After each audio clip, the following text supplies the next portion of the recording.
Trying to keep up with game releases can be an endless cycle of frustration. With so many games demanding your attention, it's easy for a hidden gem to go unnoticed, fading into obscurity long before it should. It's time to break that cycle. This is Trepang2's.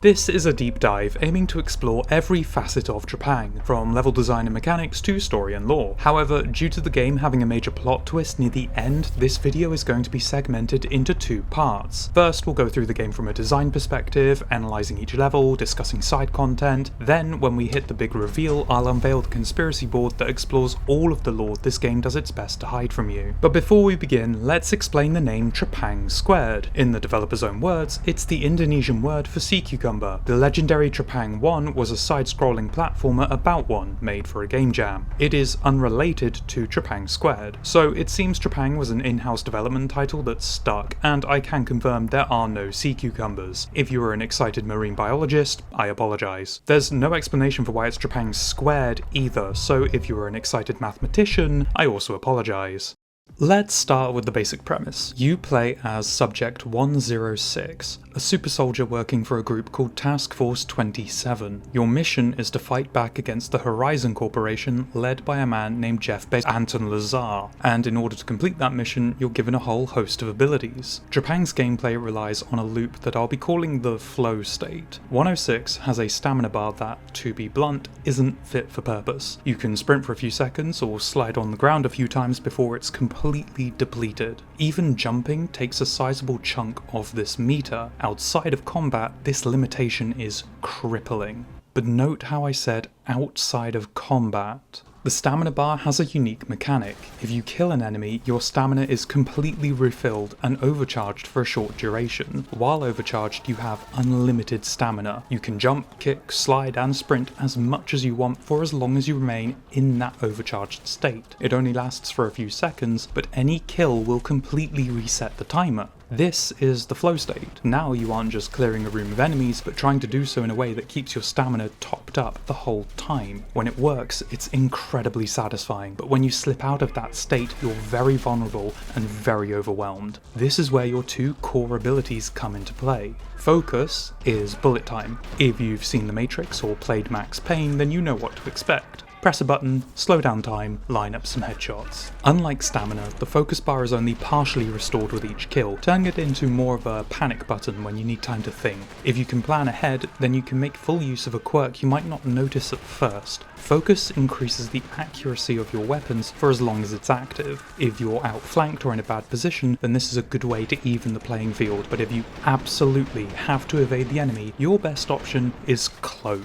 Cloak turns you completely invisible for a few seconds. In that time, you can freely reposition. However, any combat action, such as firing your gun or hitting an enemy in melee, disables the cloak, and unlike focus or stamina, there is no way to refill this meter outside of simply waiting. Breaking cloak early drains the whole meter too, so you can't start your way to victory. While both of these abilities complement one another well, the strongest of the two is cloak. It's not even a contest. Focus looks great in montages, but in terms of utility, Cloak reigns supreme. This is exclusively due to the enemy AI. The enemy don't mindlessly run towards 106. They retreat, take cover, call out to their squad, and even shit talk you behind your back. They're intelligent, or at least give off the illusion of intelligence. If you take cover, they'll flush you out with a grenade. If you take a hostage, alright, what are your terms? There are none. They report the status of their squad, call out when performing an action, and even have alert levels that allow you to sneak past some threats. If they can't see where you've gone, they will act upon your last known location, suppressing the area where they think you're hiding. This is why Cloak is so strong. The enemy will be closing in on a position you abandoned long ago, and as long as you stay out of sight, they'll be none the wiser even when Cloak has run its course, allowing you to eliminate high threat targets. They don't just snap to your location the minute you pop back into reality. And those are your basic mechanics. There's plenty of nuance to each action, such as drop kicking an enemy to ragdoll them, or pulling the pin on a hostage's grenade belt and hurling them into their friends. But the core gameplay loop is all that really matters. Keep your stamina overcharged and learn to play around the enemy AI. And what better way to start learning than with the tutorial level? This is Site 14, a secret Horizon research base where 106 was imprisoned. Released by an unknown ally, you're gradually introduced to all the game's mechanics as you make your escape. The level itself is tight, narrow, and linear, exactly what you'd expect from a tutorial level. Roaming patrols teach you stealth mechanics, pipes venting steam teach you how to slide, and weak enemies, affectionately called mall cops, teach you how to kill. This is the pistol, your first weapon in the game. 13 rounds per magazine, and able to put down basic enemies in a single headshot, 2 if they're wearing a helmet. Accurate even when on the move, this pistol can pull a surprising amount of weight, and rewards that accuracy especially when combined with focus. This little gun can carry you far. Site 14 consists of many small encounters broken up by winding corridors and radio chatter. The level has a very back alley feel, like you're crawling through maintenance tunnels of a facility far larger than you can actually see. It's very reminiscent of everyone's favourite Christmas movie, Die Hard, crawling through vents and taking out smaller squads one by one, picking up whatever weapons the enemy may have. In fact, this act of scavenging off the dead will introduce you to your second weapon, the SMG. With 50 rounds per magazine, you would think the SMG sacrifices in stopping power, but you'd be surprised. The SMG can be used as a reliable workhorse weapon, with enemies dropping ammo for it constantly. Accuracy takes a sizable hit until you learn how to control the recoil. Sometimes all it takes to win is having more bullets in the air than the other guy, and in that case you can't go wrong with this solid addition to your arsenal. One other item you may discover when scavenging for ammo is armour. Armour acts as a secondary health bar and is replenished by either pickups around the level or plates dropped by enemies that also wear armour. In the case of Horizon, that's everyone. Pick up some frag grenades too while you're at it. These explode after a short delay, or if they make contact with an enemy while in the air. Be sure not to stand too close. As your arsenal expands, the Site 14 personnel become more desperate to stop you. Enemies with shields will block your bullets unless you either flank or slide into them. A frontal assault is completely pointless. And before long, you'll face tougher opponents such as Talon Squad. More heavily armoured than the mall cops and dressed in all black tactical gear, they'll ambush you in a darkened corridor, dropping smoke grenades and flanking you on all sides. They may fail, but the increase in enemy strength requires an equally strong response. 8 individually loaded shells designed to turn your enemy into a fine red mist. In the tight twisting turns of Site 14, the shotgun is king. This is your heavy hitter, your everything needs to die now enabler. The sound alone screams power. There are precious few who can take a direct shot and remain standing. The only downsides this behemoth has are a limited ammo pool and short reach, but in a game where the focus is almost exclusively on close to mid-range combat, that isn't a problem. We're introduced to our first in-game cutscene as we meet our rescuer in the freezer. For some unknown reason, he's decided to end his own life, and no, we're not allowed to take the sword. We can steal his money though, picking up a coin with the Roman numerals 105 engraved on it. Not a word is spoken, and no explanation is coming for a long time, but for a character with precious little screen time, he leaves a lasting impression. It's also a humanizing moment for 106, as he pats his rescuer on the shoulder, showing that beneath the hyper-violent exterior, there may be a conscience of some sort. Horizon won't see it. Your final encounter is in the loading bay. This open arena is lined with elevators that surround a central pit, giving arriving enemies a distinct advantage, until you realise you can trivialise the whole encounter. If you hear the of an elevator, just throw a grenade. By the time the doors open, the grenade will detonate, completely eliminating whatever is inside. Repeat a few times until a final door opens, introducing you to an enemy only your shotgun is excited to see, the Juggernaut. Up until now, your enemies have been Mall Cops and Talon Squad. They may have different weapons and armor, but all of them can ultimately be dispatched with 2 well-placed headshots. Not the Juggernaut. This armor-clad monster eats headshots for breakfast and spits the rounds on the floor. Not only are they incredibly durable, but they're often equipped with heavy armaments. To dispatch them, you need to either plug enough holes in that helmet to break through the thick armor, circle around and shoot the gas canister on their back, or throw enough explosives to turn a man into a crater. Whichever choice you pick will still be a challenge, and it is always worth carrying a weapon specifically made to deal with these enemies. For now, that weapon is the shotgun. Eliminate this final obstacle and you're free to run into the waiting arms of Task Force 27, your new best friends. Trepang has a lot of mechanics that are better learned through doing, and Site 14 is designed to be the safest environment for players to get used to everything. Most games, shooters especially, try to draw players in with a loud and bombastic opening akin to Doom 2016, but Trepang takes a more subdued approach. Site 14's hook is the regular gameplay loop, and it sets the game's tone well. While there is absolutely a story to be told beneath the surface, it's primarily the gameplay that draws you in. Who are we? What a horizon? Who are Task Force 27 and the Syndicate? Why did 105 end his own life? You're left with several questions and precious few answers, but at least you have a gun. This is the main hub. Get comfortable, you'll be spending a lot of time here. Upstairs you will find the mission select screen, intel database, and HVT wanted list, while the ground floor is reserved for side content, customization, and a firing range you'll be visiting before every mission. Side content is accessed in the glass cube of shame, and we'll discuss it much later. For now, all you need to know is that it can be accessed at any point, even between missions. Customization lets you kit 106 out with fancy gloves and shoes, because that's all you'll ever see of yourself. Most have unlock requirements that ask for high difficulty completion of side content, so no pro gamer skins for you just yet. You can also customize your guns with skins too, locked behind the same difficulty requirements. These are much more worthwhile because you see more of the guns than yourself, and they come with a preview so you can find one you really want and go unlock it instead of being disappointed with a slightly different shade of pink. The firing range is where you'll restock for your next mission. Here you can equip yourself with guns, grenades, armor and health, then promptly waste them all shooting the training dummies.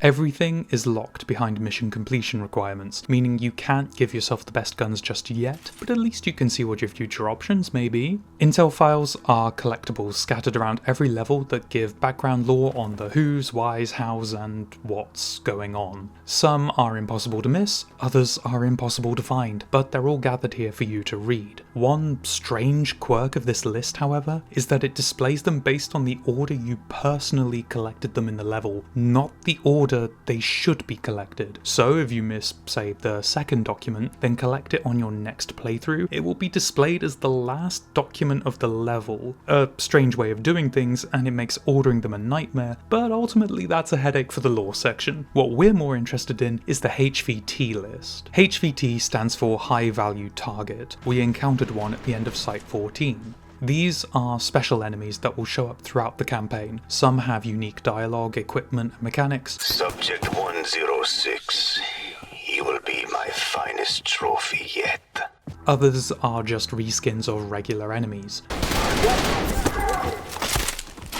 Some show up on higher difficulties, others are always present. HVTs are a mixed bag. When they work, they really work, but when they don't, it feels like wasted potential. We'll bump into some later so you can see and judge for yourself. And lastly, we're at Mission Select. Click a dot to see the brief summary of the mission, pick a difficulty, then get moving to the helicopter outside. The hub doesn't feel very welcoming. There's something very cold and slapdash about the whole thing, evoking a modern day Cold War vibe. Aesthetically, it nails the atmosphere, but the layout of the hub feels awkward to navigate. The stamina bar will run out at least twice if you try to sprint from mission select to mission start. And with every potential stamina refill hidden behind bulletproof glass, that limitation is especially present. The customization locker and side content cube would mechanically be better placed the furthest away from the main entrance. When accessing side content, you enter and exit the glass cage, so it doesn't need to be anywhere near the main entrance, whereas the mission select screen could do with that proximity. Admittedly, this is a very minor nitpick about the feng shui of an underground bunker, and I don't expect Task Force 27 to start shuffling furniture just so 106 doesn't have an asthma attack on the way to his next mission. It actually feels like the layout was different during development, considering this completely pointless catwalk near the entrance. It puts you at the same height as that entire section, so perhaps there was a reason to put it so far back. On your way in and out of the base, the quartermaster will always have a unique comment to say about your mission, making him one of the friendliest allies around. Horizon's good as dead now that you're on the team. One of our more dialogue-heavy characters is the director, the one in charge of the task force. It's a pleasure to finally meet you, 106. Not only does she have unique dialogue before and after every mission, but she will be communicating to you throughout almost every level, giving insight, opinions, objectives, and other useful pieces of information. She seems pretty nice until you meet good old Raven, our pilot, our bro, our friend. 106, this is Raven. I'll be your pilot from now on. He can carry us to our first real mission, and what better mission to send a hyper-violent super soldier on than search and rescue? The Pandora Institute is an end-of-life care facility dedicated to giving its patients their last best day before donating their bodies to science. However, because it's fully owned and run by Horizon, all is not as it seems. Task Force 27 had an agent on the inside that has suddenly gone dark, so our job is to find and extract that agent, yet something feels off. It's subtle, an unspoken tension surrounding the place that seeps into your very bones that you can't quite explain. Never mind, it's the surface-to-air missiles. There is an immediate change from the cramped hallways of Site 14. Pandora can be split neatly into two halves, and the first half is all about open spaces and plenty of windows to throw people through. Bars, dance floors, and party rooms are your arenas of choice as you attempt to disable the missiles, and these clean rooms highlight the environmental destruction even basic combat can cause. Oh, look, our first HVT, the compliance officer, he's dead. This is actually a HVT that was added in during the release of the Blade Kisser DLC, and I suppose now is a good time to talk about that as we make our way through the level. When Blade Kisser released, the developers added in new HVTs and gave existing ones voice lines to help flesh out their character. Now, giving us more targets and feeding them voice lines is excellent, gives a real sense of personality, but gameplay-wise, we have an issue. I knocked this guy out in an instant. Did he have any voice lines? Was there a scripted event if I let him run away, or would I miss my chance to eliminate him? Did he have any unique tactics or weaponry? No clue. He died faster than the standard enemies he was fleeing with. And this is a running theme with a lot of the HVTs. The new voice lines given to older HVTs don't matter when I kill them faster than they can say them, and their gameplay remains the same as any other basic enemy. You are explicitly told to target them. They are high value targets, which implies a strong level of priority when it comes to who you're shooting at. And now a quirk of the HVT system shows up, because in the next room, I die. The game regularly autosaves at checkpoints, so not much progress is lost, but I need to kill the HVT again, except he no longer registers as a HVT. To the game, he's already been eliminated. Now he's just a basic enemy with a fancy paint job. When replaying levels in the future, you will kill HVTs without even realizing, because the game simply gives up highlighting them. Except sometimes they do register, like in a later mission, so this is inconsistent. They aren't even an enemy worth your attention half the time, like our dauntless compliant officer here, but I am very happy to say that this changes later into the game when the more unique HVTs are allowed to roam free. Until then, we're wading through red shirts. Well, that was a depressing topic. Would you like a new weapon to cheer you up? Here, have a DMR.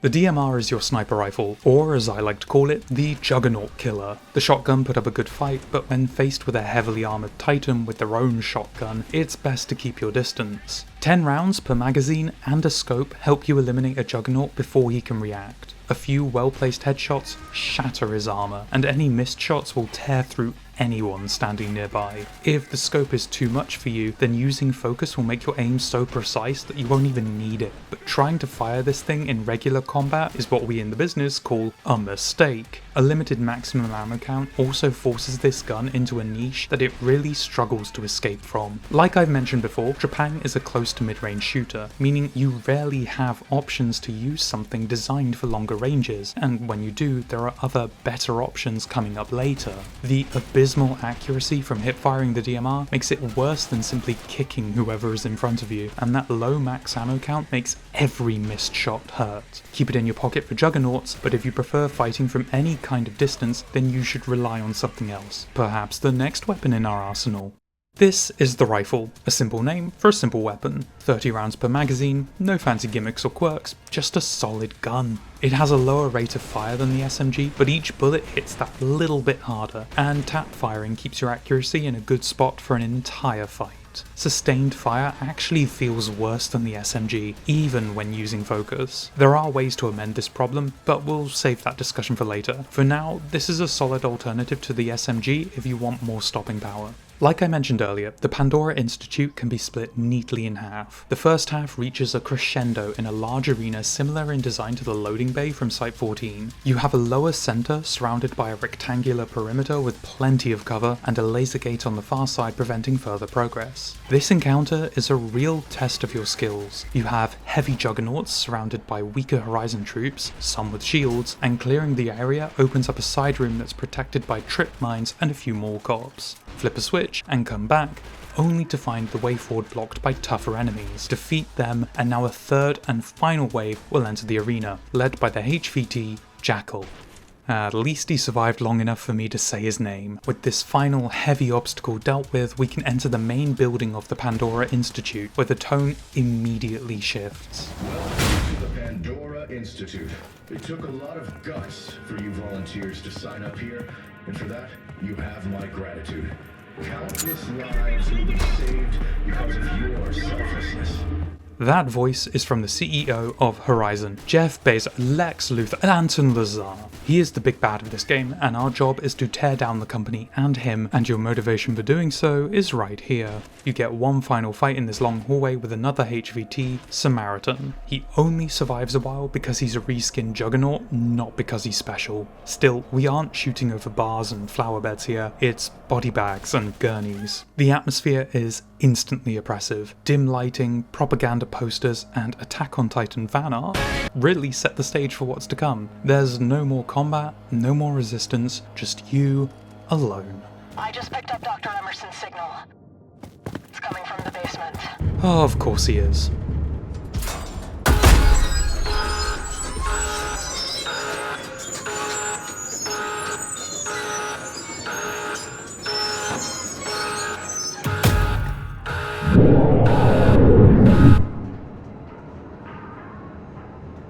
If you think our search and rescue mission has a happy ending, then you're an optimist. Welcome to Site 97.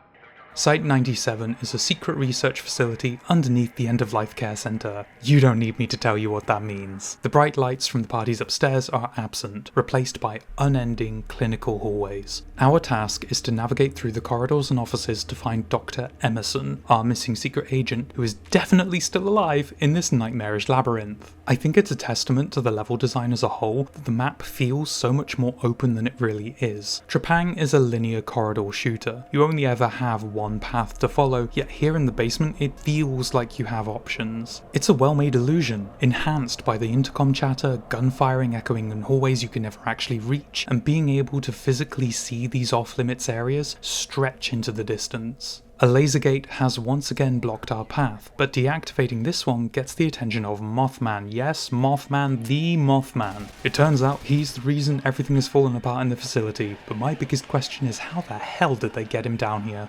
What the fuck was that noise? Despite witnessing man-moth horrors beyond our comprehension, our mission remains the same. With the door open, we can progress, and a fantastic detail of the level design is that other people are searching for Emerson as well, for reasons unknown. You can read the writing on the walls and learn that they haven't checked Checkpoint Maxwell, so by following directions to Checkpoint Maxwell, you can make progress towards your goal. There's even a note saying the path is blocked and to reroute through Checkpoint Sigma and you. This is a Jiggly Boy. Yes, that's their official name. He is a brand new enemy type, and while he does his thing, I'll give you a few more details. Jiggly Boys are a fast melee enemy that explode upon death. Turns out, if Mothman vomits on a person, they turn into a sentient meat patty. They can do a short AoE vomit attack, and are quickly dispatched by a single shot to the head. Is he done yet? No? Well, great, I'm locked in here until this living Krabby Patty is— oh, thank God. This is going to be a very long rant, but I have to preface this by saying I do like Jiggly Boys, both mechanically and artistically, but the way they are implemented in the Pandora Institute is practically criminal. Pure wasted potential. The cafeteria has seen better days. Clearly, the design is evoking aliens, what with the gunk on the walls and the hot dogs being $8.50? The arena itself is the same pattern as many others before it, an external perimeter with an open middle, and it's in this arena you have your one and only fight with Jiggly Boys. That's right, this is your only fight with them. No, the later arena does not count, we'll get to that. They drop from the ceiling and swarm you for an uncomfortably long time, and the entire encounter is annoying as hell. Enemies in Trepang are fast, presumably to counter the overwhelming advantage Focus gives you. This speed and their general AI lends itself to flanking your position, and to help it feel less like total bullshit when someone shoots your back, enemies will regularly call out that they're behind you. Jiggly Boys don't call out to one another, so they creep up completely silently, and you won't know they're present until they've made your insides your outsides. Combine this with their numbers and single tactic of running at you really fast, and the only option you have is to backpedal and hope a single Jiggly hasn't broken from the pack to block your retreat. As a result, this becomes tedious rather than fun. What makes this criminal, however, is that by designing the encounter this way, the Jiggly Boys can't even use a core mechanic of theirs. If they kill a friendly or enemy NPC, then they too turn into a Jiggly Boy. Do you see any NPCs in this area? Do you see the problem here? They are physically unable to use a core mechanic of their design as a result of their use in this arena. They've been kneecapped and can't show off their full potential, and this is their only chance to shine. The basement, Site 97, has a large lack of combat. This fight with the Jiggly Boys is all we get outside of a gimmick encounter which doesn't require a single shot. The focus is on atmosphere, which the level design has nailed, but we need to mix gameplay with atmosphere, not keep them apart. As it stands, the most fun we get is a new HVT, the biohacker. He's a Jiggly Boy with a gun, and about as accurate as you'd think that combination would be. Clearing the cafeteria leads you through more of the facility. The uneasy atmosphere is still upheld throughout, and I want to genuinely applaud anyone and everyone who worked on making Site 97. It is a visual and audio treat, and nothing highlights this level of artistic quality more than what happens next.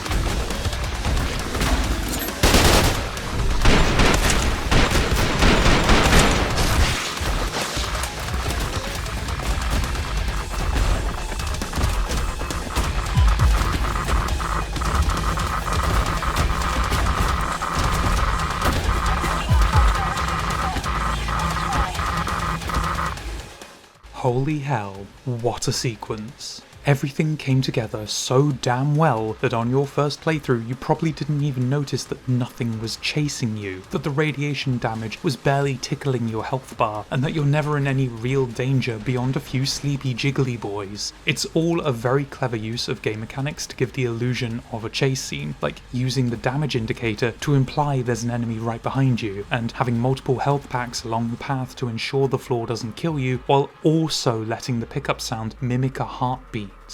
Repeat playthroughs will eventually show the way the sequence is put together, and knowing that Mothman is poking his skull face through the elevator doors wondering where you went takes some of the adrenaline out of the chase. But for me, it's a highlight of what Trepang can offer that isn't pure combat. Immediately after our narrow escape, wink wink, we find the man we've been looking for, Dr. Emerson.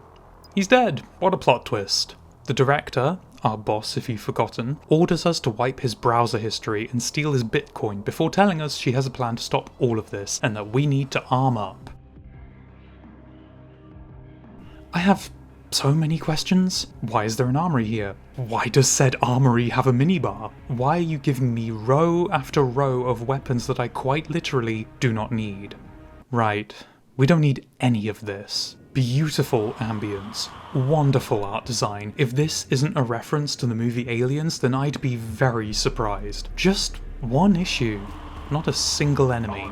None here either. Flip a switch, walk into the reactor and jiggly boys! But I said they only had one combat encounter. Did I lie? Hell no I didn't. If you think this is a combat encounter, then watch this trick. Grab a jiggly, throw a jiggly. Repeat 3 times, then get the hell out. You don't need to fire a shot to complete this encounter. Just start hucking meatballs with all the fury of an angry Italian. It's a gimmick fight, and I use the word fight very loosely. I do not like this. Again, it's a waste of the jiggly boys, and it doesn't build upon anything we've experienced in the level so far. It's so far removed from the rest of the level that it feels awkward and out of place. That armory earlier was build up for a payoff that will never come.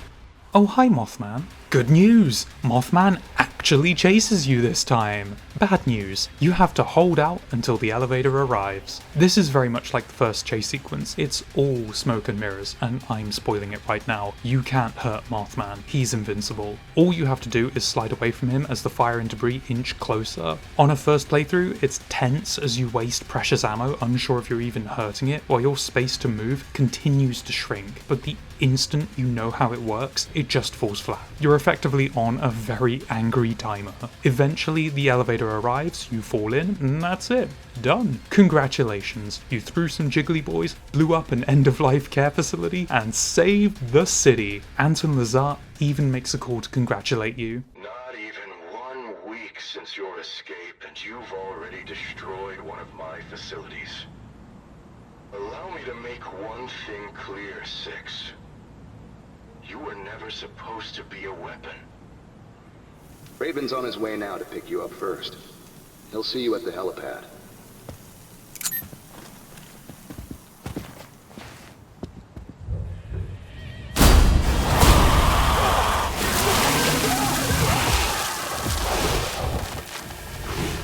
Okay, now you can kill him.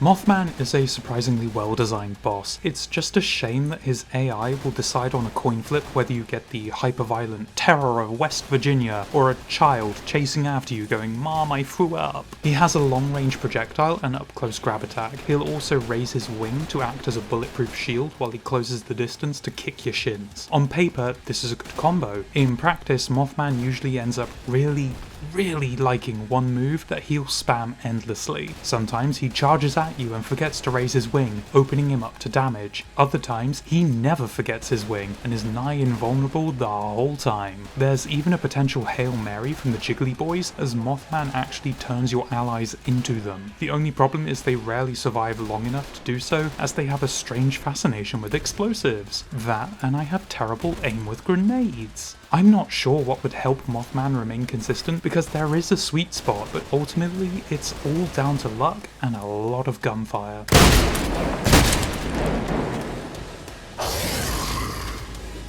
what Horizon's hiding behind closed doors. Monsters. Uncontrollable experiments. All hell breaking loose in their own facilities. They try to justify it all, saying their research will change the world. That's why we're here. To correct their mistakes, one black site at a time. We've spent long enough at Pandora, so it's time to tie it all together and move on. Ultimately, you have the action half and the horror half. The action half is a good time that really makes you feel like you're launching a full-on assault on the complex, giving you a solid taste of Trepang's combat and expanding your arsenal to deal with the growing strength of Horizon. Unfortunately, the second half starts to shake a little, especially on subsequent replays, and the Jiggly Boys are weeping at how misused they are. Some design decisions feel like leftovers from unused or scrapped ideas, such as the totally useless armory, and if you think too hard about how you don't need to fire a shot from the cafeteria to the final boss, you might get a headache. It is really a testament to the level design that you don't realise just how much is all in the ambience. The art direction, sound design, and overall atmosphere is phenomenal. Arguably the strongest visual design of the entire game, especially in the basement. It's just a shame that the level feels like the gun part and the vibe part rather than a combined whole. Despite these few dents, the Pandora Institute leaves a strong impression as the first proper mission of the campaign. Just don't think too hard about how we failed the rescue part of our search and rescue mission. Returning from Pandora will present you with a late guided tour of the facility from the director. On said tour, you'll immediately notice that the window at the entrance to the hub offers you a peek into what was salvaged by TF-27 after the mission. The contents of that room will change after every main mission, which is a great reminder of what you've achieved. For now, it's Jiggly Boys, hopefully to find a better use for them. The better use is grenades. Speaking of explosives, this tour ends at a nuke. 106 may be a super soldier, but he isn't super smart. Or maybe it's just me. And that was Trepang Squared, a wonderful game that, while short, offered engaging— okay, fine, we won't detonate it this time. Party poopers. You haven't misread the title of this chapter, we're discussing 2 levels at once. These are side missions, not needed to advance the campaign, but they do contain some goodies you may want to stop by and pick up. They're also fun as hell. So why am I putting these 2 missions together? Because they're practically indistinguishable from one another aside from level design. Gunnison Complex has you hacking servers and fighting off waves of enemies while some very angry guys yell over the intercom. Stop them! Stop them right fucking now! Iron Dragon Data Center has you hacking servers and fighting off waves of enemies, while some very angry guy yells over the intercom. Oh, really? You don't say.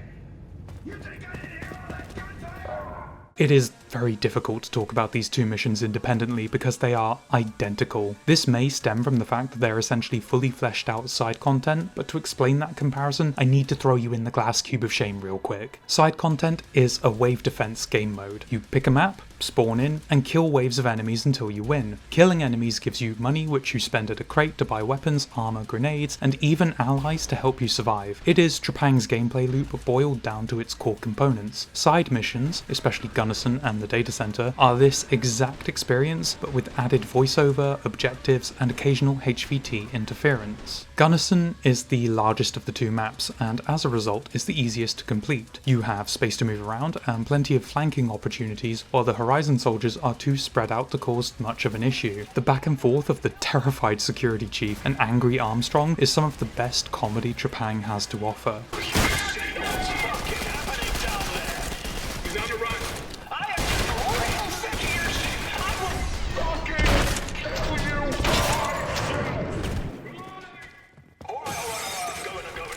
A fun little detail is how one of the men in charge is called Armstrong and the first HVT you'll bump into is codenamed Astro. Get it? Because Armstrong was the moon and well, I thought it was neat. Astro dies regardless. Then we have Blackout, one of the extra HVTs added in the Blade kit. Oh, well, maybe the security chief will do better. Hi, Fletcher. Oh, come on, he died to a knife. A knife! I guess he's more useful as a clunky segue into throwables. You have a surprising number of options when it comes to what 106 can chuck at the enemy. Basic frags go boom, flashbangs go bang, and can set enemies on fire. Who knew? Throwing knives exist, and you unlock several more choices throughout your time in the campaign. So about those Jiggly Boys. By completing Pandora, they have a new home in 106's pocket in the form of gas grenades. These instantly kill enemies in an AoE and spawn Jiggly Boys in their place. They are not friendly, aren't coming for a hug, don't believe their lies. These grenades are unique but also extremely risky. The instant kill is great, but you're swapping one enemy out for another, and their random nature means that they can either be an asset or just cause more problems. Remember that mechanic of jigglies turning people into jigglies? Exactly. Last on the docket for now are proximity mines. You don't unlock these yet, but both Gunnison and Iron Dragon have them around the map as pickups. Slap one on a choke point and wait for the earth-shattering kaboom. The point of this section is to say that out of all of your available options, throwing knife is the worst one you can use, and it still killed a HVT in one hit. I mean, for fuck's sake. This level. Ooh, this level. It is one long corridor with 3 levels of verticality. Tiny, cramped, and swarming with Horizon troops, this level is a colossal difficulty spike. The upper floor consists entirely of catwalks that let you shoot through the floor. This means the enemy can also shoot through the floor. The ground floor is a zigzag pattern of data servers that make rounding a corner into the barrel of a shotgun inevitable, and the basement is nothing short of a pit filled with death, pain and misery for anyone who dares think they can hold off 4 sets of stairs leading to it. You'd best be comfortable with Trepang2's mechanics because you're going to be abusing the hell out of them all throughout your time here. The only saving grace this mission has is Whitman. You got all the death insurance money you can get! Your immediate family is covered financially! What are you so worried about? I love this man. Those proximity mines are your strongest tool in the data center, solely because all the enemies are funneled wherever they go. Throw them on any set of stairs and you will hear. Good old Rama here is one of our Iron Dragon HVTs.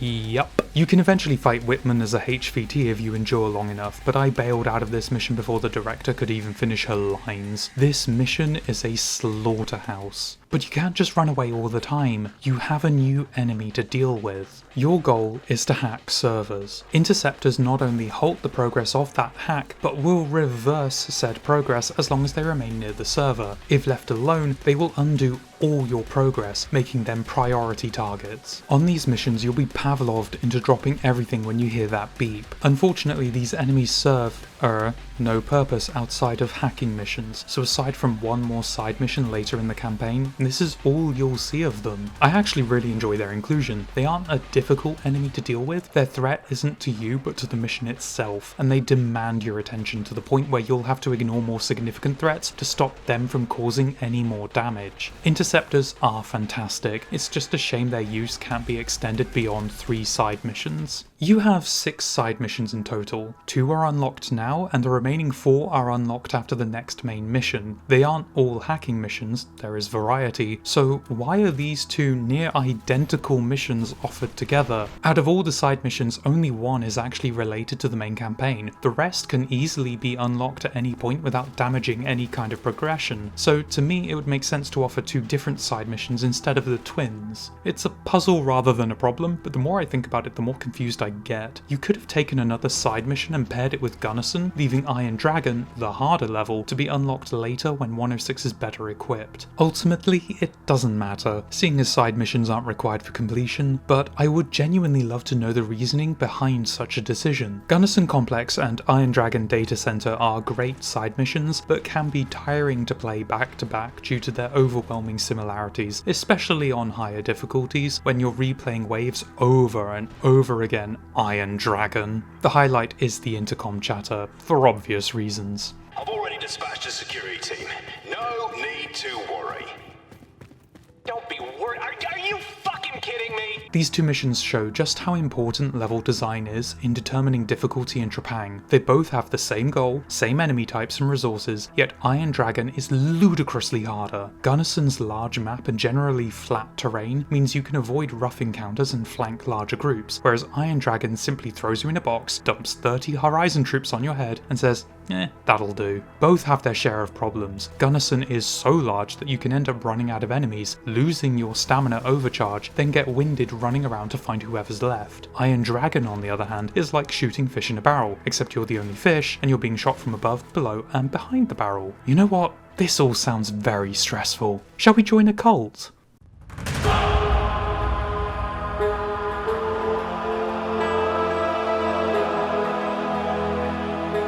There's a doomsday cult out in the wild reaches of Yorkshire?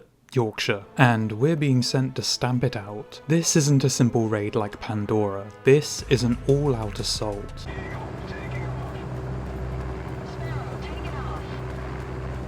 Falcon, take it off. Nice to see you again, sir. Raven taking off.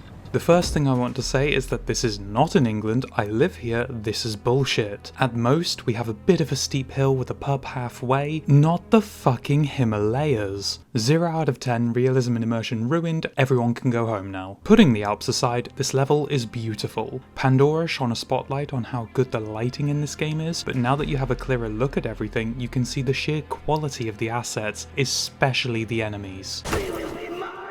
The cultists are my favourite. From mechanics to voice lines, they're damn near perfect. If you've played Blood, then you'll see and hear the inspiration. No dynamite though, instead they're equipped with firebombs, a new throwable grenade that sets things on fire. Don't worry, you get some too. The cultists are lightly armoured and rely on their numbers to overwhelm you rather than heavy defences. SMGs are their weapon of choice. Well, that and self-immolation. Meet the Martyr. Blood-red robes make them easy to spot, if the screaming and glowing firebombs weren't enough, as they try to make the phrase "kill it with fire" all-inclusive. They are an immediate threat you need to take out, which distracts you from the regular cultists swarming your position. Fire is also a new consideration to take into account from now on, as bodies burn long after death and touching them is a spicy endeavour. An interesting quirk is the higher the difficulty, then the more damage each tick of fire causes, meaning on something like Extreme, you can blow out a birthday candle and drop dead immediately. No more military callouts to alert you of your enemy's actions, instead you have to decipher whatever's being yelled across the arena.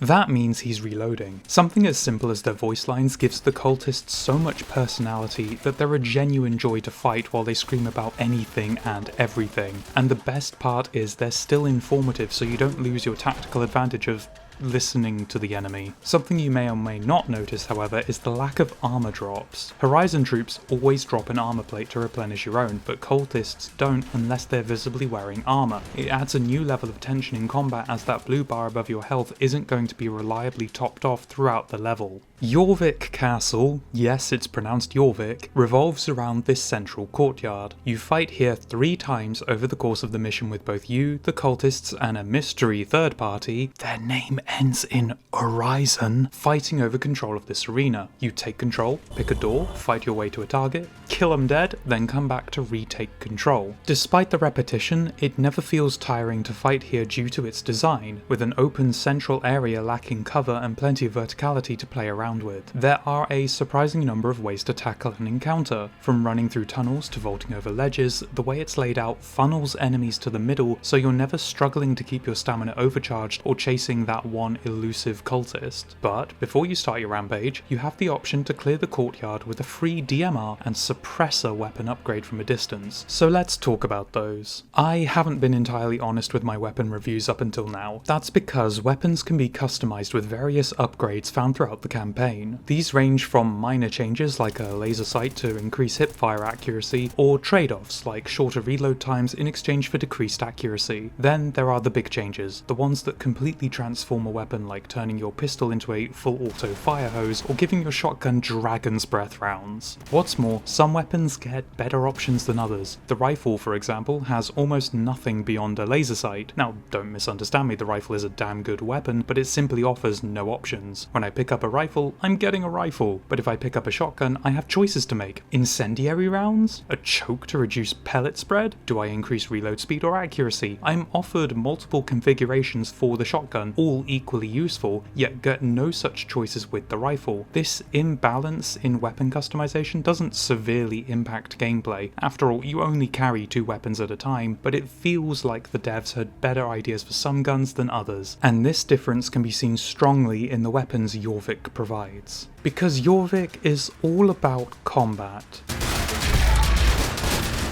and it keeps getting better. But let's backtrack a little. What is our goal? We've been tasked with killing the head of the cult, the Patriarch, and his right-hand man, the Enforcer. Our first job is to take out the Enforcer while other TF-27 squads search for Dr. Kramer, a Horizon scientist who used to run the Pandora Institute. Clearly he transferred before the incident, but he isn't our problem to deal with. He is.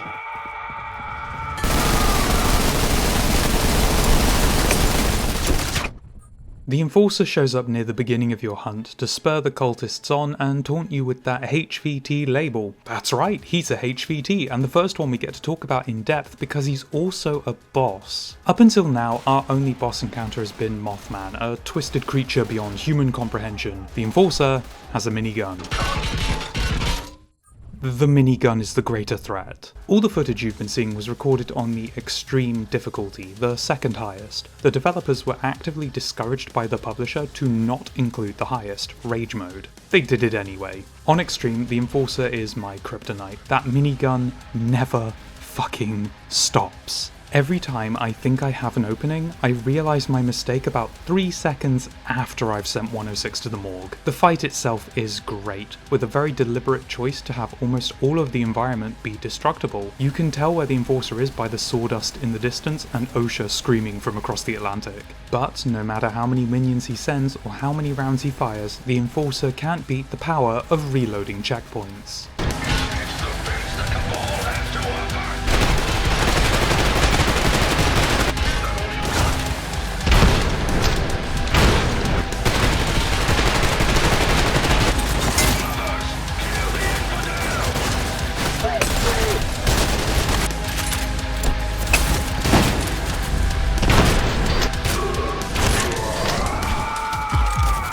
With his death, the next act of Jorvik begins with the arrival of Horizon. We're talking Talon Squad. It won't matter because the Enforcer left us a present.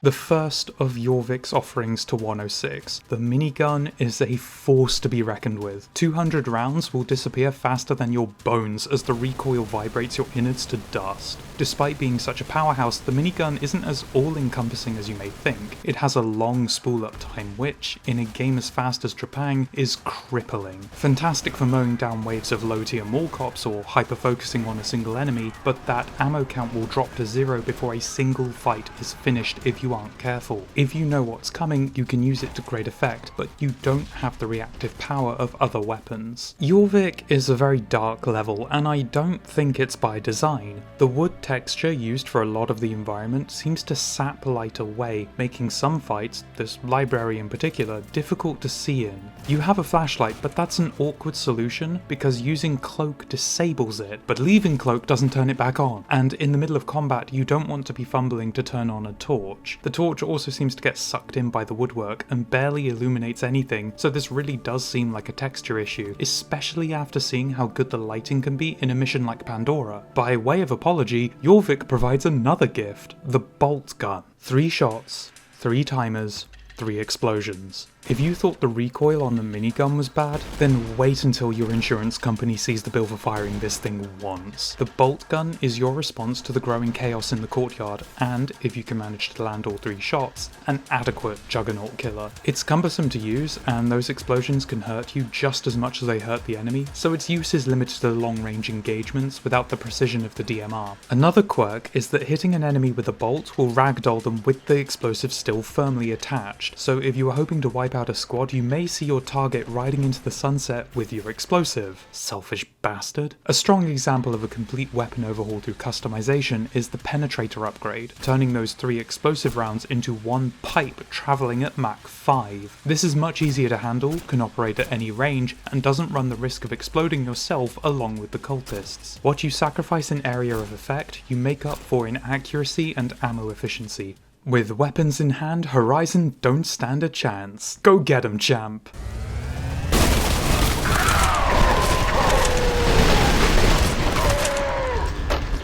You can grab another weapon here early if you can pry it off a juggernaut, the grenade launcher. 4 shots, for explosions. If the name of the game is AoE, then the grenade launcher is your new best friend. The range of the explosions is larger than you'd think, and with a weapon upgrade turning your shots into homing projectiles, this can easily come right back to bite you on the... Explosions are fun, but the squad sent to find Dr. Kramer has gone missing, so it's time for the spooky corridor. In the middle of said corridor is one of the newer HVTs, the Data Analyst. Don't shoot! I'm Dr. Ramsey. I'm unarmed. See? I clearly interrupted the conversation, but I find it hilarious that he goes from to trying to dome 106 with a pistol instantly. He dies like the rest. You may be getting flashbacks to the basement of Pandora, but it is quite literally just a spooky corridor. No jump scares, no monsters, just some bodies and the incendiary upgrade for the shotgun. You're not going to be scared with that now, are you?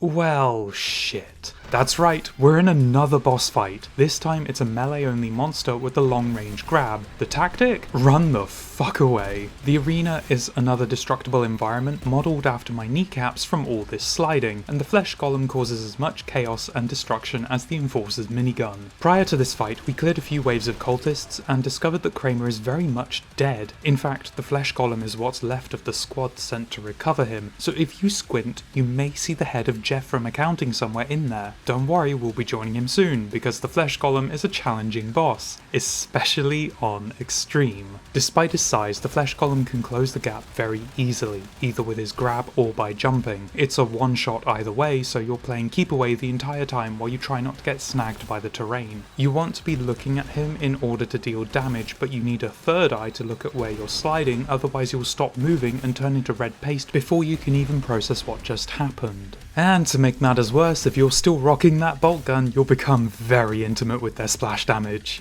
He is all aggression and he does not relent. Even the minigun struggles against this thing, but with enough practice and enough lead in the air, you can put your comrade to rest. Now we know what the scientists were doing here. Building another super soldier. Your victory is short-lived, as the moment you finish with his pet, the Patriarch shows up in person to, mock you? He appeared prior to the flesh golem, telling us that what happens next isn't his fault, as if this entire cult was just a prank gone wrong. But now he's bumping into us and running off giggling. I half expect 106 to look down and see a love letter pressed into his hand. No. Instead, you find drugs. I lied about weapons again. You can dual wield almost any weapon in the game, except heavier ones like the minigun. Accuracy takes a nosedive, while bullets per square foot of air increases dramatically, with a longer reload time to slow you down. You can only use two of the same weapon, no mix and matching here, and this ability only benefits some guns. Pistols get a boost, rifles become a lesson in pain, and shotguns. Aside from a select few, I prefer using only one gun with both my arms, but when it works, it works. And you need it to work for the final courtyard battle. The Patriarch is going down to a hidden area and we need to hold out until the elevator comes back. I love the lighting of the courtyard here, showing how much time has passed since the start of the assault. Cultists are now using the bolt gun to great effect, giving you high priority targets to focus fire on in the midst of combat. But once the elevator arrives, it's time for Act 3 and, do you smell burning? This is it. The best part of the level. The design of this area is exceptional, from the lighting to enemy placement. It is an all-out assault, and you have one incredible soundtrack to listen to.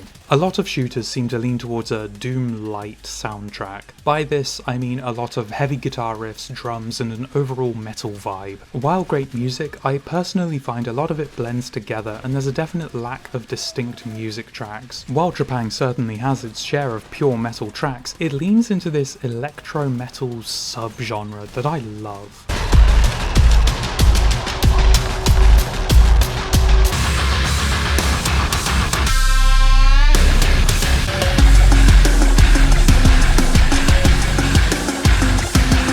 And then you have the ambient tracks that set the stage for this Cold War theme of the game.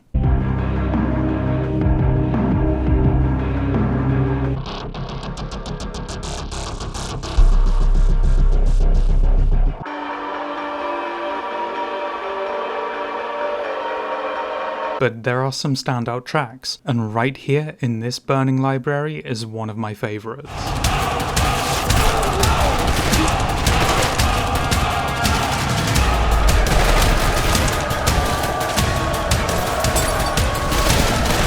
Jorvik Castle's soundtrack has a distinct choir in almost all of its music, from ambience to combat. It sets the tone perfectly and has a brilliant sense of identity. You can tell if a track was made for Jorvik or not. Of course, I need to mention a fan favourite on the soundtrack, Horizon Hail Mary.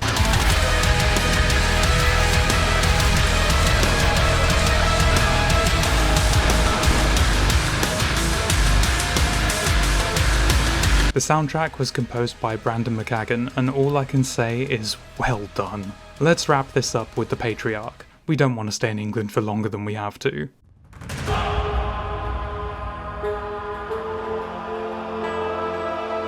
Today is a day of grieving.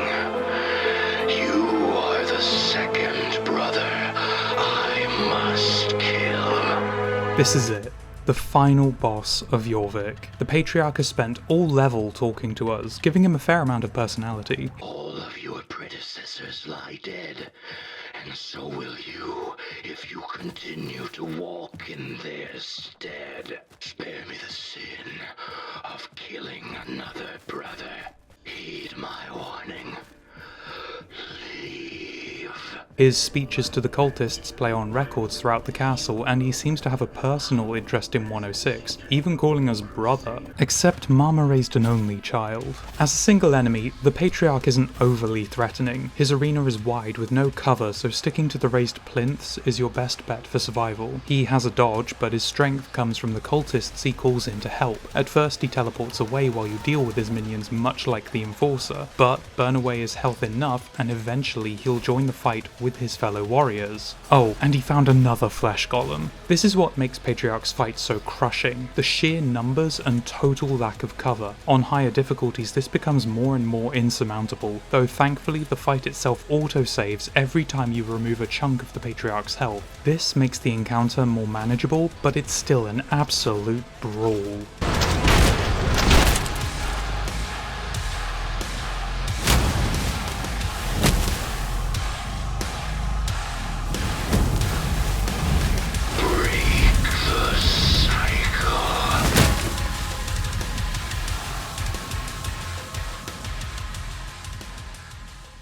Jorvik Castle is quite possibly the best level in the game. The music is phenomenal, the level design is excellent, the bosses are varied with unique mechanics to overcome. It all plays so heavily into the strength of Trepang2's gameplay that it feels exceptional. And the cultists are easily the most entertaining faction to fight against, as well as arguably the best designed. The only letdown is the poor lighting that smudges an otherwise spotless level.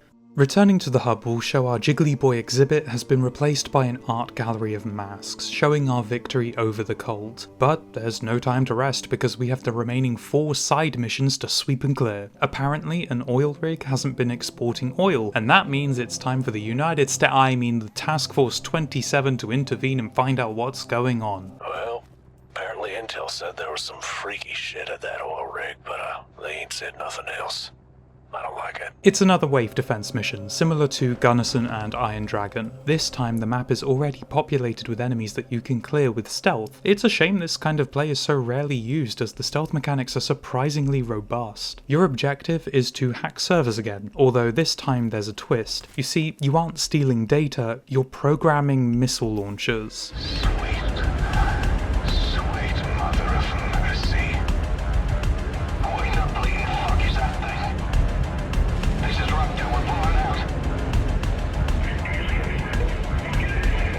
To shoot at that.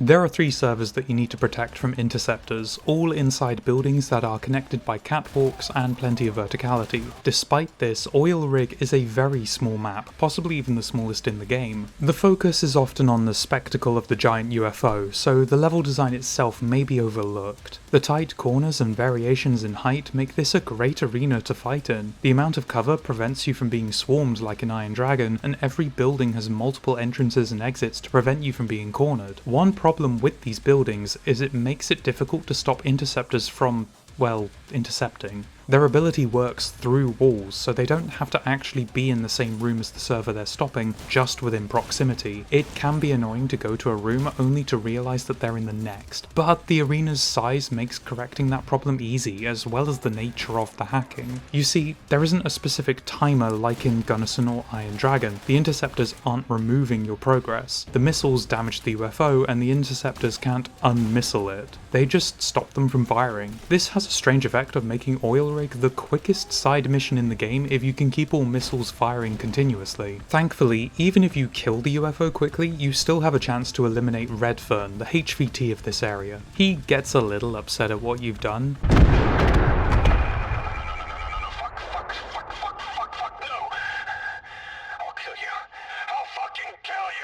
And then shows up in a fancy Juggernaut outfit, though at this stage of the game even Juggernauts are becoming less of a problem. I really like Oil Rig as a side mission. It's short, sweet, and doesn't overstay its welcome. The level design is also one of the best for this wave defense style of play, but if you want something more normal, then the next mission is for you. A plane fell down and your job is to secure the crash site until reinforcements arrive. A simple scenario on paper, but this mission has more than one surprise up its sleeve. The map itself is large, open, and filled with cover. Uneven terrain and chunks of wreckage stop this from being a barren killing field, and just like Oil Rig, you can clear the first wave with stealth, but where's the fun in that?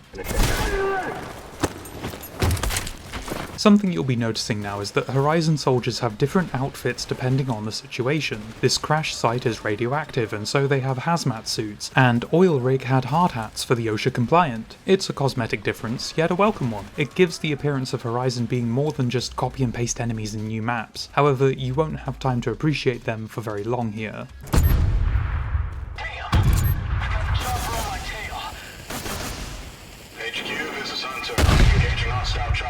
This is where the more unique HVTs start making an appearance. First off,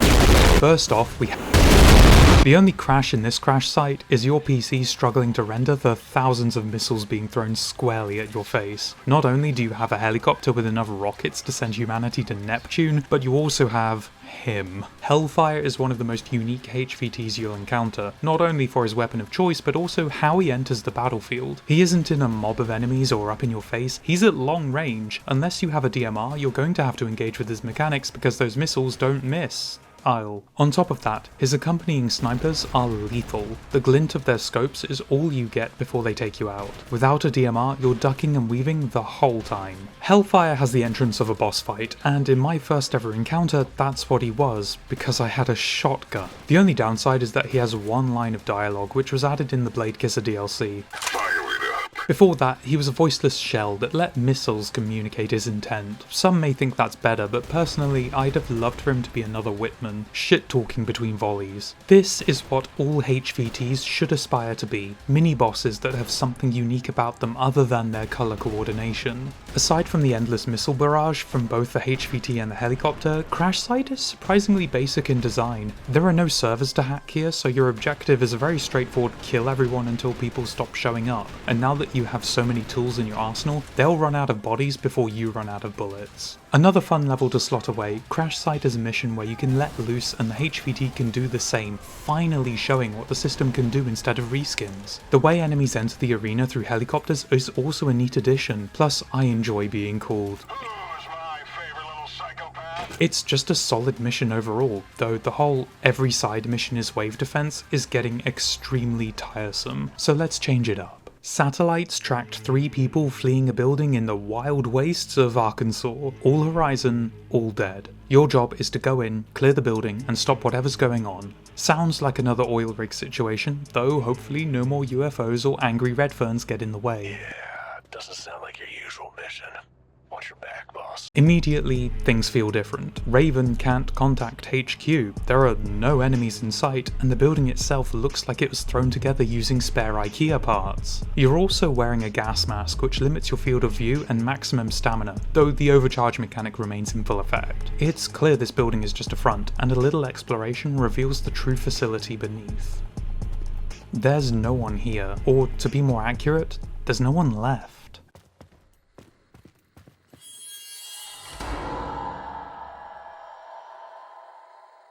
Your only task is to shut down the monitors as they light up in the dark. Eventually, it takes notice. They're easy enough to put down. 2 shotgun blasts will do the job, but they travel through the server walls, approaching you from anywhere as you continue to switch off the displays, and the deafening silence they emit makes them difficult to pinpoint in the claustrophobic server racks. They are a tense enemy to fight.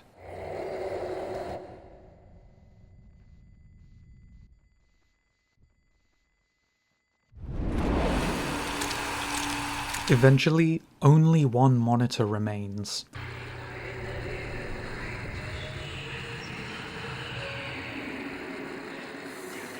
And then it turns into The Shining.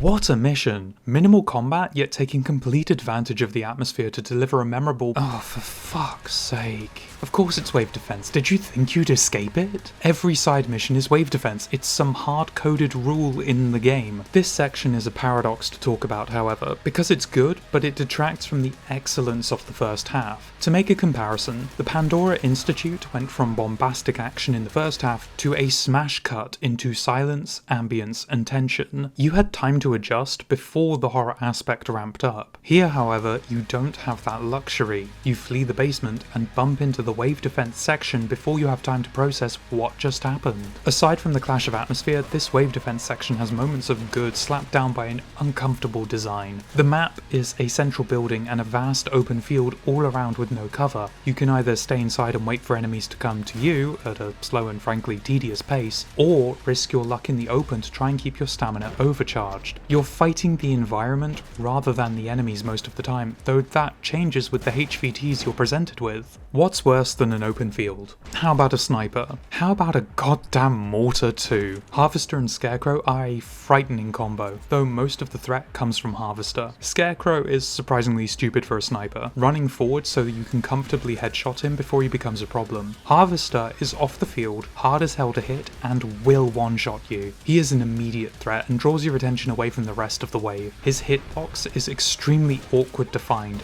but with enough perseverance he too will fall. Then it's just a matter of cleanup before Raven swoops in to take you home. Unidentified Structure ironically has an identity problem. It wants to be a horror level and excels at said horror, but then has the compulsion to add in a light dusting of wave defense. The wave defense fatigue is setting in strongly now, and I feel that Unidentified Structure would have been a much stronger level if it had been used as a break from that style of play. This is it. The last side mission. Have I saved the best for last? That's up to you, but we're back to fighting cultists, so I'm having a good time. Turns out a few holdouts survived Jorvik's purge, and we've been sent to clear out the largest gathering. Intel says the cultists are all split up now. Don't know if that's a good thing or a bad thing.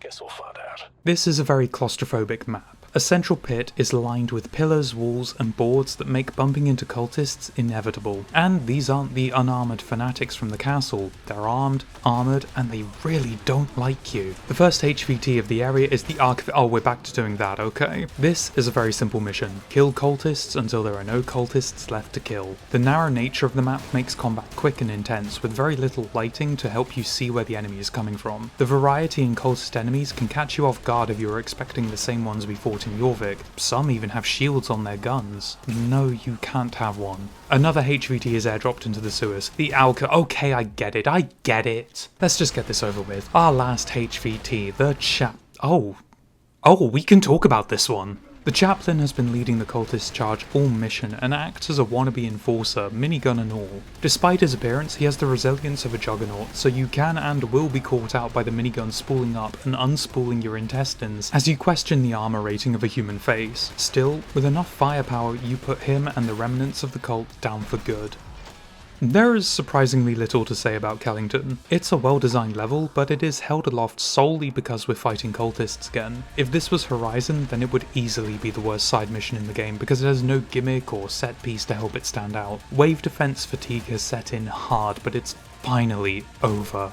No more wave defense. No, please, no, not yet. We need a break. How about an all-inclusive vacation to a Soviet-era bunker? Civilians around a converted Soviet military base were evacuated by Horizon due to a gas leak, and so we're airdropping a super soldier to fix that leak for them. And by fix, I mean meticulously delete anything still standing. Either that or we can irritate the squad we came with. 106, you're the first one in. Phantom 1-3, 1-4, back him up. Get in the elevator, 106. Whenever you're ready, 106. Need time now? You're not afraid of elevators, are you? Chicken shit. Watch your goddamn mouth, Trooper. 106, I gotta say. Ghost 1 and Spectre 1 spoke very highly of you. But your behavior so far has been unprofessional, to say the least. I mean, we all expected to see a super soldier at work. Jesus, Sergeant, it's not that big a deal. 106 got us this far, didn't he? Be that as it may, we're on a fucking mission here. Alright, 106. You dictate the mission tempo. You get in the elevator when you're ready. The mission will go according to your schedule.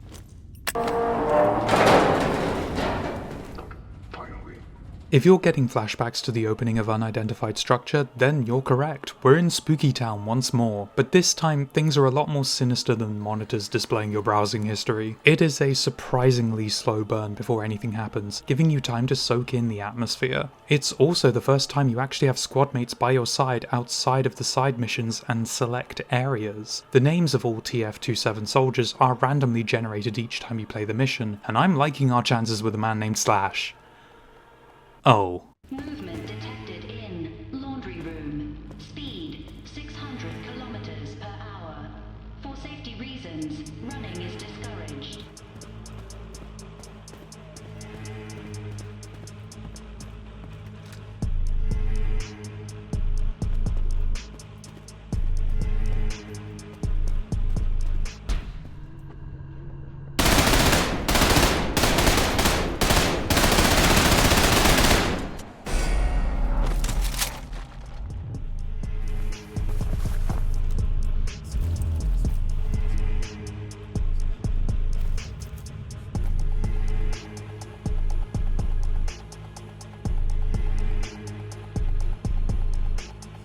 An unkillable enemy stalks the halls, unable to see but certainly able to hear. If you run, there's no escape and oh, it's over. I hope you enjoyed the invincible smoke monster because it had an entire corridor's worth of playtime. On a first playthrough, this is a tense moment where combat, for once, is useless. You can't run, you can't fight, your only option is to hide and creep through without making a noise, and yet this entire mechanic with all this build-up is relegated to a single corridor. It feels extremely underutilized from a gameplay perspective, and it's a real shame because there's a lot you could do with an enemy like this. A combat encounter where you have to be stealthy in order to avoid triggering it would be a highlight. Suppressors as an attachment would finally have a proper use, and baiting the smoke monster with sound could help you clear out squads of Horizon soldiers who are also trying to be silent. I think the problem with such a scenario would be that if the monster catches you, it does a jump scare and pops you back to the start with some of your health missing. I don't think there's any way to make that work in the middle of combat, nor do I think you should just replace the teleport with a basic attack or a one-hit kill. Still, I think a solution could be found by someone far smarter than myself. The current implementation works perfectly fine as a one and done event, but I can't help but feel like there's wasted potential here, like we witnessed a proof of concept rather than a new mechanically interesting enemy. But we can't stay in this corridor forever. The moment you escape, a metal door slams behind you followed by a scream, but there's no chase here, you're completely safe. A man named Tachenko is calling out to Blue Sky, which seems to be a reference to the game Stalker Clear Sky, and if you take it slow and don't immediately run in guns blazing, you'll overhear two men in hazmat suits. Stay with the team. It's just trying to separate us. Not gonna happen.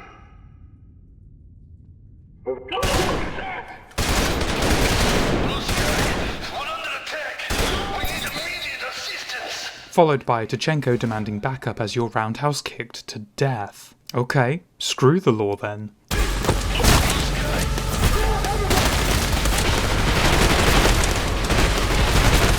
As the dust settles, you'll notice more bodies than you put down yourself. It seems whatever's happening here has been ruining Horizon's day long before you arrived. You can pick up a large number of intel.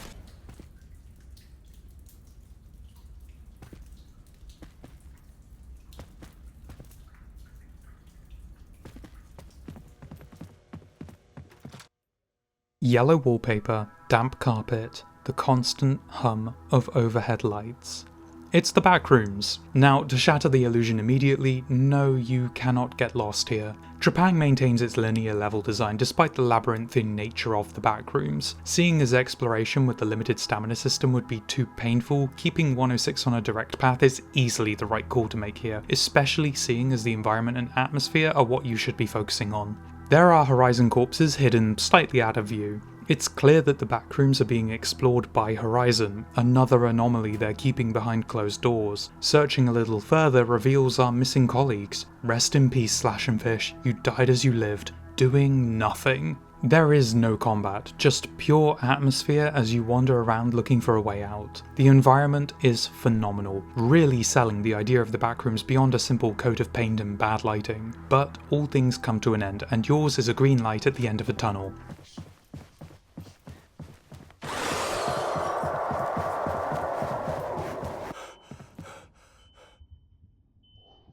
Whether you're safer here or back there is up for debate. And it isn't long before the PA system decides to get a little personal with 106. Find me.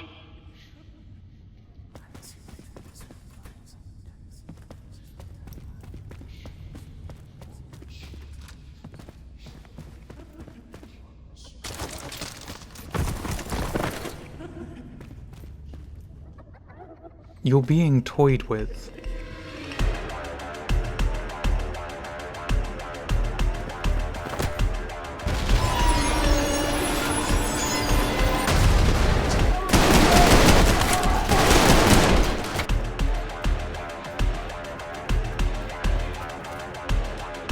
There's no point trying to make sense of anything that's happening. You're a rat in a maze and the only option is to keep moving forward.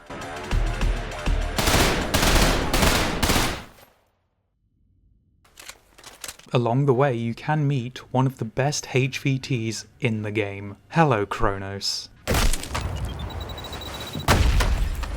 This second session in the backrooms is vastly different from before. It seems an expedition has been lost for some time and whatever entity or entities exist here have funneled you straight into them. Amongst their ranks is a HVT that, when killed, vanishes in giblets and smoke. And then he comes back. This is Kronos, and it's his corpse you interacted with prior to this engagement. He only shows up on extreme difficulty and is unique in that he can respawn indefinitely. Your only option is to take him down, then move on to the next area before he respawns to ruin your day.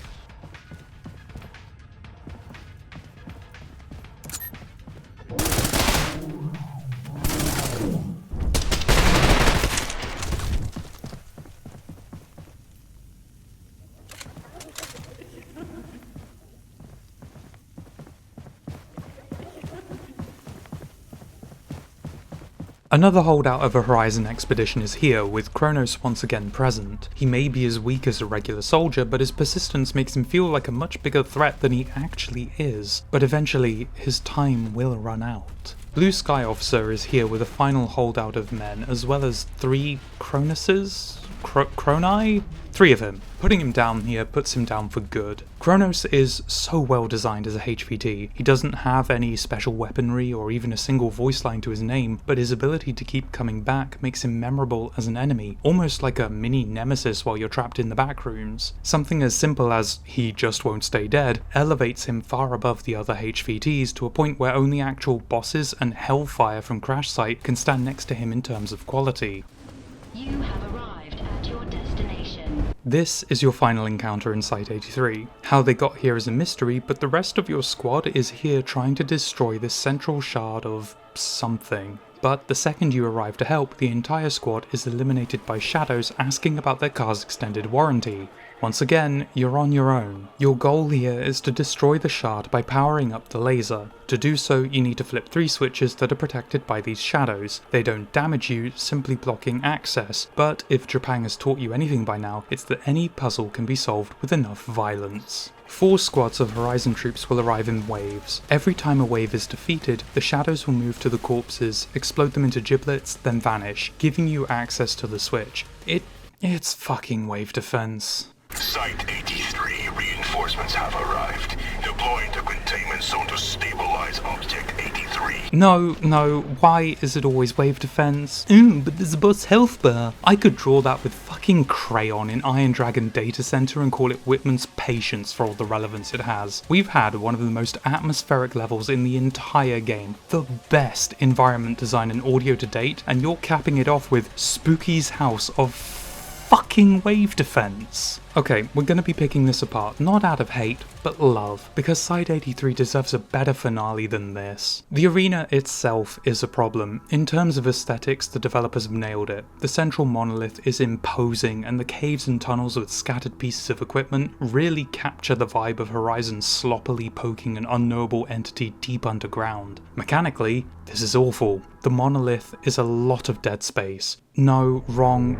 monolith. This entire section is basically unusable. 106 will get caught vaulting over every stray pebble, and the open air would be lethal if you fought more than a handful of basic enemies at a time. So combat is relegated to the sidelines, but the elevator entrances have so many paths for the Horizon troops to take that they'll spread out beyond each other's effective range, letting you pick them off with ease if you don't just pull a Site 14 and throw a grenade at the doors before they open. This arena is clearly designed for far more enemies attacking from multiple angles. It's huge, winding, and offers you plenty of movement options that you simply never need. The second problem is, why on earth are we fighting Horizon on this? They want to stop the monolith? We want to stop the monolith. Nobody here is raising their hand going, actually I quite like my shadow trying to eat me. Up until now, combat has been completely excusable. We've been tearing apart the survivors who are on edge and being constantly tormented by whatever the event horizon is going on here. Of course they're going to roundhouse kick a super soldier in the face. Even in the back rooms, these guys have no outside contact, so when a human-shaped blender with guns drops from the sky, they're naturally going to start blasting. But here?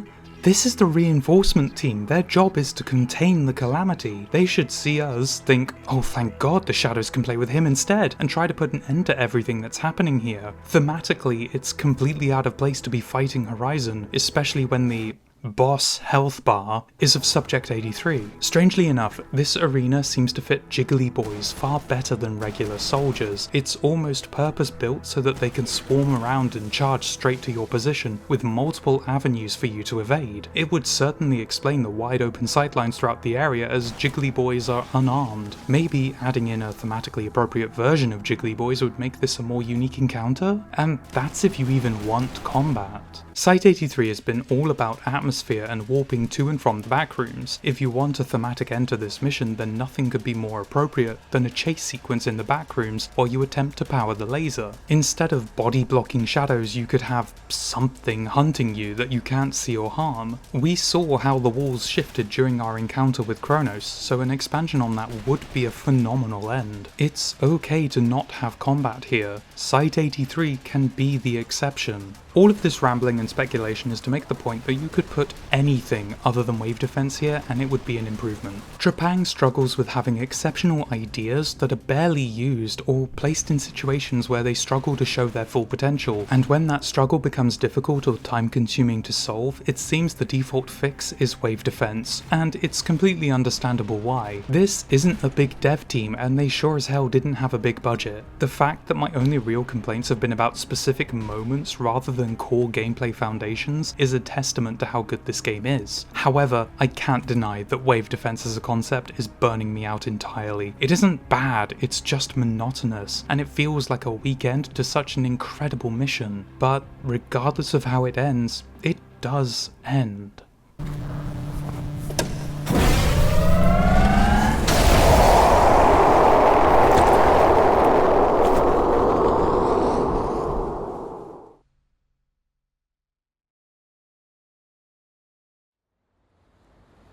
It's not your time. Yes. This for me is one of the most striking moments in Trepang. The mystery and sheer scale of the destruction is incredible. Whatever was happening here is finally over, and all that remains is a smoking crater and enough questions to blow up the developers' inboxes. Site 83 is a masterpiece of atmosphere. It isn't afraid to take it slow and keep you out of combat for almost half the mission, and you won't even notice because of how good the level design is. The backrooms work well as an environment and are a great contrast to the grey monotony of the facility itself. Kronos is possibly the best HVT. Combat is simply fun, and the mind games of whatever entity is guiding you makes this one memorable experience. It's no wonder that many consider this their favourite level. The only downsides are concepts and mechanics that are introduced and then forgotten, and the kick in the teeth that is the final encounter, but none of this can drag down what is an incredibly well designed mission. And it isn't over yet.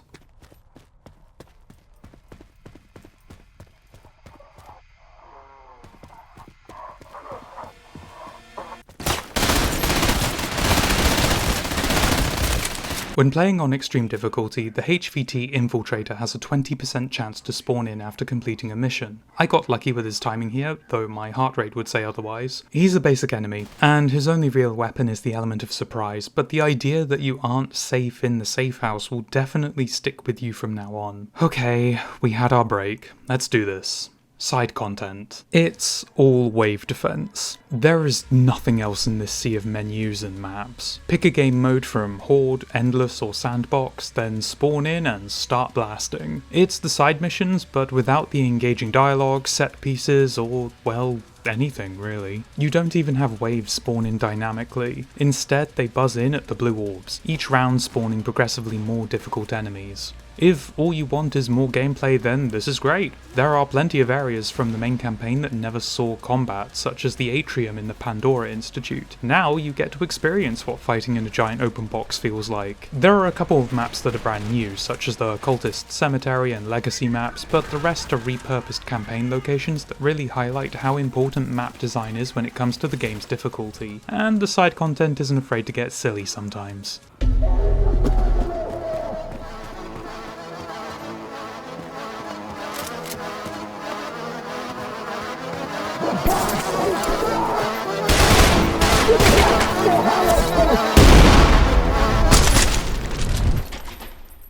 The problem is that when you play a map such as Gunnison in Horde mode, you really start to miss the dialogue, dynamic entrances for each wave, and even the goddamn scenery. Where the hell has it all gone? The current side content is fine. It does its job and even has customization unlocks behind it. I do like what we have on offer. However, it's hard to justify playing Iron Dragon Data Center in Horde mode when you don't get Whitman screaming after every round. It's difficult to tolerate enemies beaming into existence when we've already seen dynamic entrances. It's side content, which makes it low on the priority list for a game with limited resources, but a few tweaks could really elevate it into something you specifically boot up the game to play. A narrator talking over each map would add some personality to a game mode that is so sterile compared to the side missions of the campaign. My biggest complaint about side content is that there is no variation on the game mode being offered. Again, it's all wave defense. A few extra game modes would go a long way to making the Glass Cube of Shame more appealing. A time trial game mode would fit the tone of Trepang really well. Your goal could be to kill every enemy in a linear path within a set time, forcing players to use parkour tricks like drop kicking off an enemy to reach shortcuts. The stamina overcharge mechanic would really shine in such a setting. A game mode similar to Call of Duty's Zombies would also fit perfectly. The foundations are already in place. Money is earned per kill, which you spend on weapons, and large expansive areas like the backrooms could be gradually unlocked as each wave progresses. You even have a horde type enemy in the form of Jiggly Boys. But maybe these ideas are something being cooked up for a sequel or future DLC. Until then, there's always T-Mod.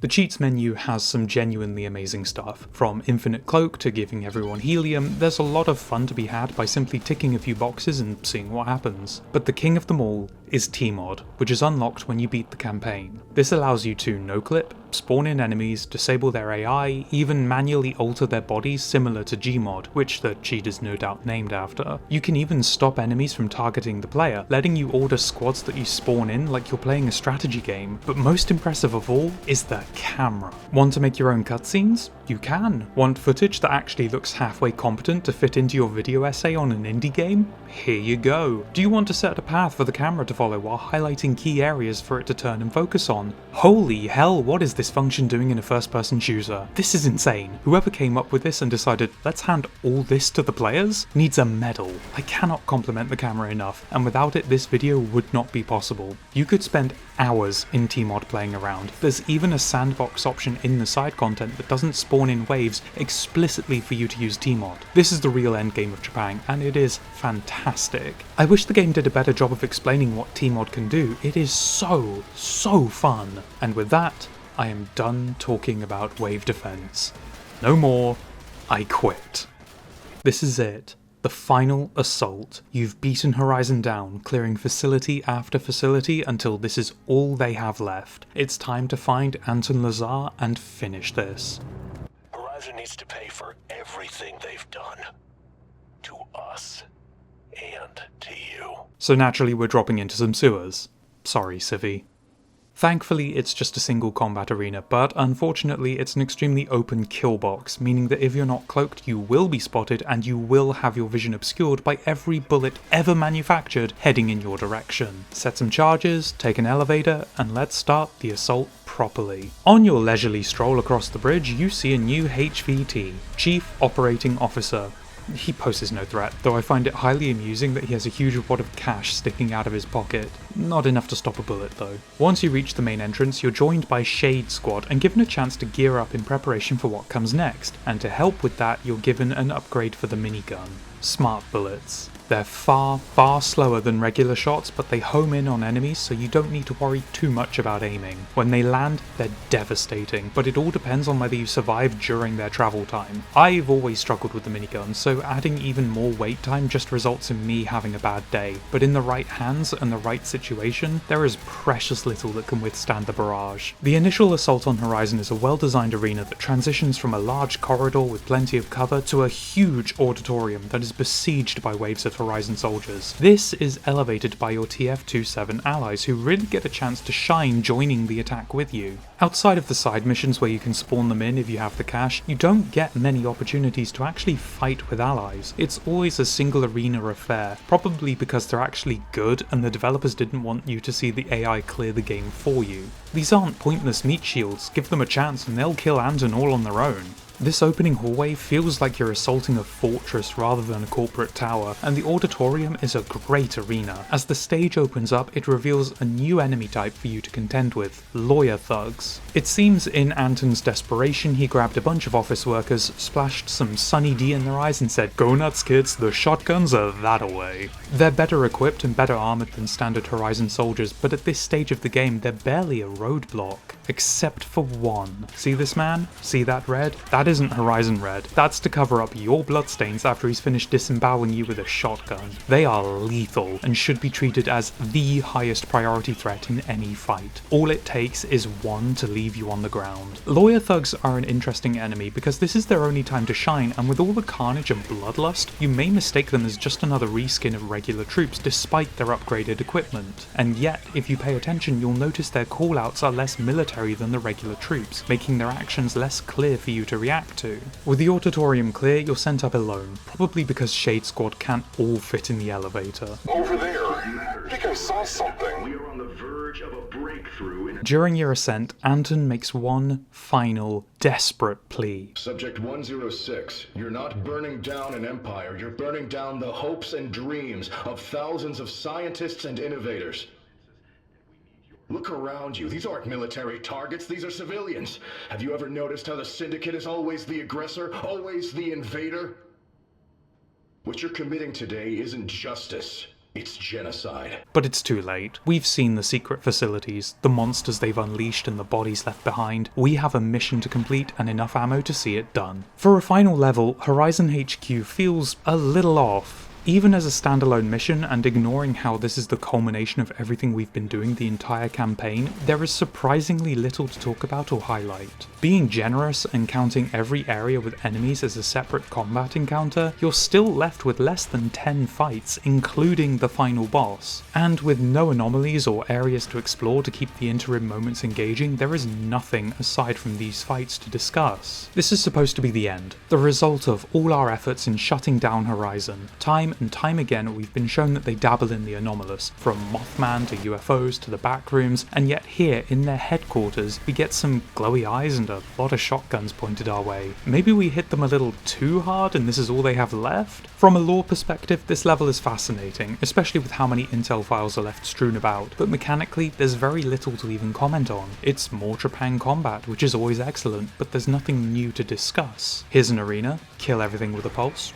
done, move on. The HVTs aren't even worth mentioning, their inclusion is nothing more than an extra headshot. Maybe that's by design, maybe it's due to time or budget constraints, but this mission would have been a great opportunity to show what Horizon has been working on behind closed doors. Experimental weapons not fit for mass production, or anomalies that aren't fully understood yet contained for study. Even a simple haul of inert anomalies for us to pass by would have at least given us something to see outside of combat. I think the biggest issue Horizon HQ has is a lack of variation. The Pandora Institute had the glitzy bars and lounges contrasted with the grimy basement and Mothman. Jorvik had the sweeping libraries and lavish corridors replaced with an inferno, and the cultists brought plenty of character. Even Site-83 had a dark and grey facility broken up by vacations to the backrooms. Horizon HQ has no change, no twist, nothing to make it stand out.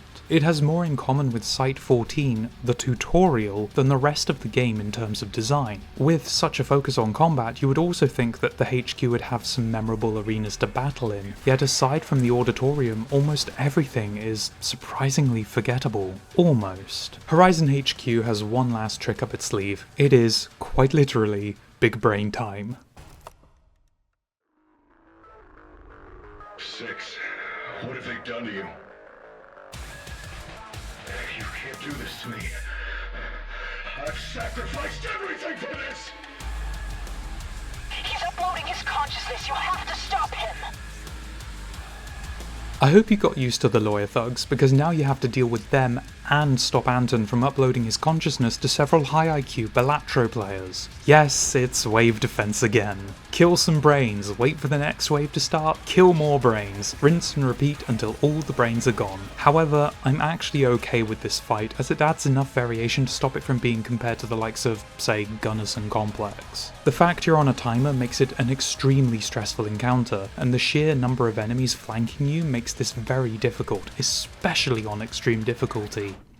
I am on extreme difficulty. The arena is massive and open. You have a choice, stay in cover from those on the inside or stay in cover from those on the outside. You can't have both. Channel your inner zombie and go straight for those brains. You barely have time to even attempt to clear the arena, yet you'll have to schedule it in somehow because the more lawyer thugs present, the more one-shot deaths you will suffer. It is grueling, and I personally ended up with a nasty autosave that kept slapping me back to a state where I had no ammo, so I'd spend the first 30 seconds of each new attempt trying to grab something with bullets, only to die and repeat the process. And just when you think you're done, there is one final obstacle in your way. The trauma of losing Raven.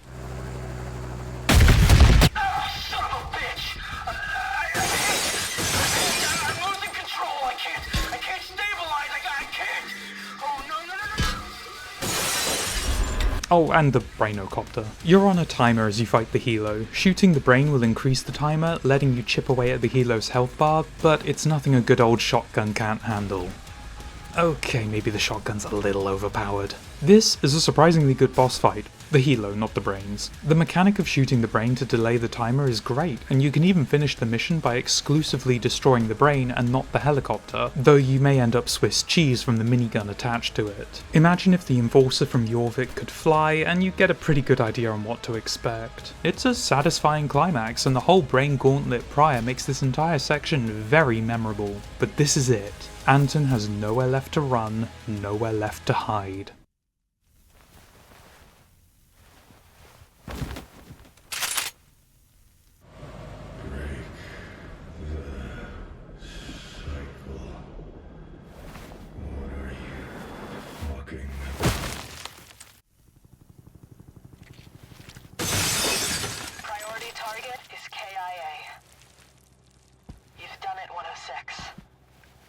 Horizon is finished.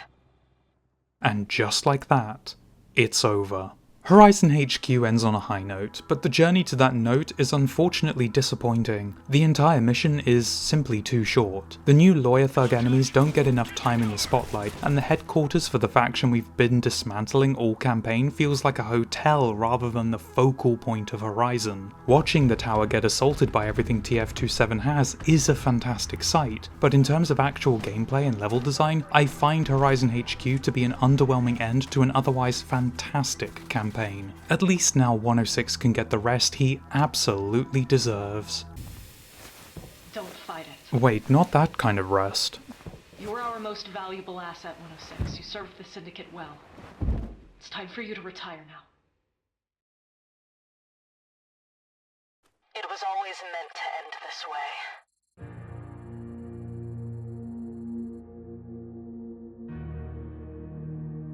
You're one of many cycles, 106.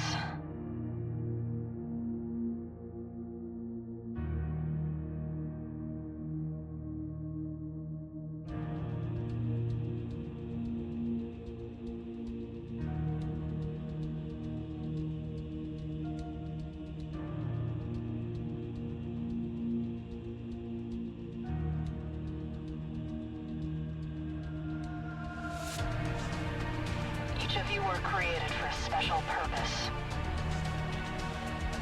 The enemy triumphs today, but our sacrifice will not be in vain. For we have planted the seed to break the cycle. If only you knew. You can't do this to me. I've sacrificed everything for this! Now that your purpose is fulfilled, Cycle 106 is complete.